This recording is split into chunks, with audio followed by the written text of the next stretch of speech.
Immigrants that came from Europe would work during the day.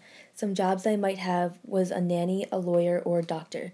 They would live with friends, family, or people they knew in America. If they couldn't find a job, they would live on the street. Nowadays, people who came from Europe would be a nanny, work in a motor shop, a food store, restaurant, or a beauty salon. They might also be a salesperson. During the times of new immigration, the push factors of people to not come to Italy are because of disasters from war, fear of moving to a country, poverty from different cities, and they do not have enough money for the voyage.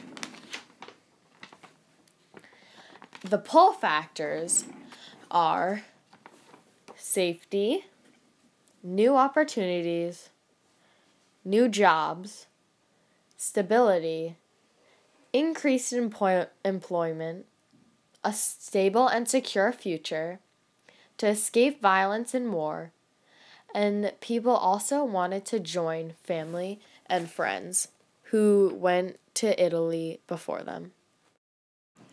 During the journey to America, there were many hardships on the long boat trip. There were 3 types of ship accommodations: first class, second class, and third class. Third class had the worst conditions. It was very crowded down there, dark, unsanitary, bad smelling, and there was a big lack of space, which was a huge problem. The average cost of a ticket was $30, and there was 1 doctor for every 700 immigrants on board. To pass time on the journey, immigrants would play cards, talk, sing, or dance. On board, each passenger was assigned a bunk, a burlap mattress, a life preserver, which was also used as a pillow, and a tin pail and utensils for food. Despite the miserable conditions, immigrants still had faith, hope, and excitement in their new life in America. During the new immigration era, the arrival into New York was very exciting. First, the Statue of Liberty greeted the immigrants. The Statue of Liberty symbolized hope for a better life. Emma Lazarus, an American poet, greeted the immigrants. Processing was a very long process. First and second class were inspected on board. They were only sent to Ellis Island if they failed their inspection. Lower class had to wait in line to register at Government Reception Center. The reception center was at Castle Garden until 1892. They went through Ellis Island. As soon as they got in, doctors scanned immigrants for obvious disease. They put chalk marks on immigrants' coats for their medical condition. For example, H stood for heart condition. This process was known as the 6-second physical. If they had a contagious disease, they were not allowed into America. Some contagious diseases were lice, tuberculosis, and hay fever. The inspector, followed by the interpreter, asked the immigrants a lot of questions. Some of the questions were their name, and they simplified and shortened them if they had to, where they came from, their occupation, and if they had relatives in the U.S. If you failed the inspection, you got separated from family, and some of the family was deported back to Italy. The men were separated from their wives and their children. If you failed, you were placed into detention, and you had to wait to get a hearing in front of the Board of Special Inquiry. Only 10% of immigrants had hearings, and only 2% of immigrants were deported, if they were considered likely public change on medical/economic grounds. Until 1909, they had to pay a head tax of 50 cents per person. After moving to the U.S., immigrants suffered many struggles and hardships.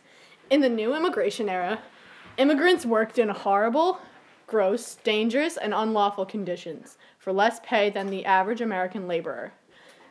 Immigrants usually came to the U.S. with little to nothing. They would bring nothing except the clothing on their backs. If you were in third class, you lived in the tenements, overcrowded apartment buildings. They were run down and unsanitary. The tenements were in slums, which were poor, run-down neighborhoods. The middle class lived in the suburbs and were doctors, lawyers, ministers, managers, and clerks. The very rich lived in mansions and estates. If you were very wealthy, you were a large business owner, such as John D. Rockefeller or Andrew Carnegie.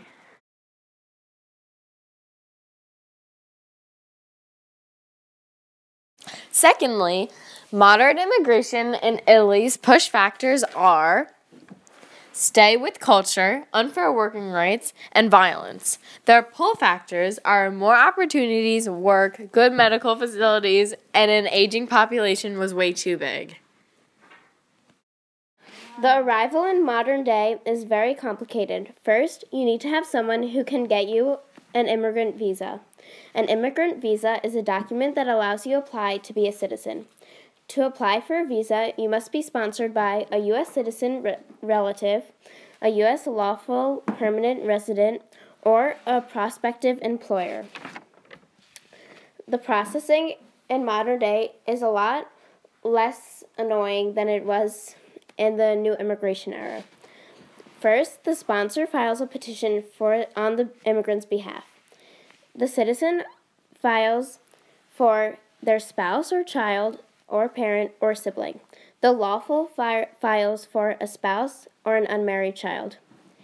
Then you submit the petition, and if the petition is approved, then you check the priority date and begin the National Visa Center processing.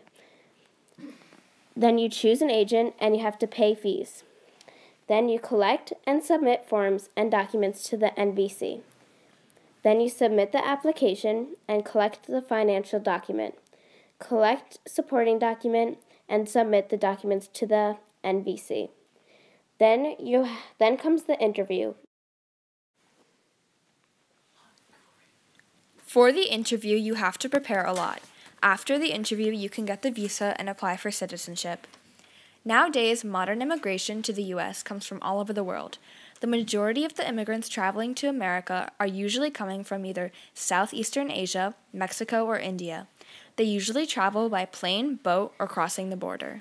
Today, in the modern day immigration, it is very hard to get in the U.S. Less than half the immigrants that apply to come into the U.S. get denied. They are highly discriminated against once they get in.